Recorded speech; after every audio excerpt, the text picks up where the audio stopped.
İşdə daha çox nədən bezirsiniz? Müştərilərdən. Müştərilər mən boğazıyıq vallahi haqqı, yəni mən bezmişəm. Eyni müştəriləri görməkdən bezirəm. İşdə daha çox hər gün eyni hadisələrin baş verməyi insanı yorur. Bir də təbii ki, insan dialoqlarda anlaşılmazlıq. Daha çox vaxt getmir və yaxud da adamlar çox olanda, yorucu, negativ insanlarla qarşılaşanda. Mən öz işim biznes sahəsindədir. Onlayn yönətirəm.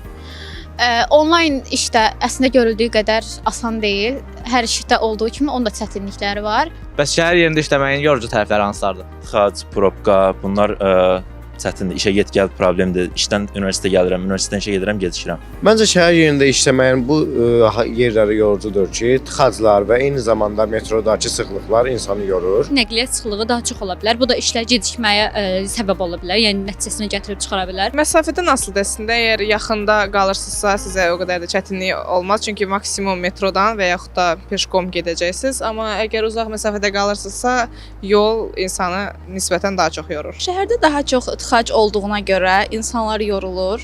Tıxac səbəbilə də insanlarda aqressiv yaranır. Daha çox ictimai nəqliyyatda zaman-zaman müşahidə edirik, sosial şəbəkələrdə yayılır, insanlar arasında münaqişələr yaranır. Kənd tərəflərdə qalanlar daha çox çətinlik çəkir.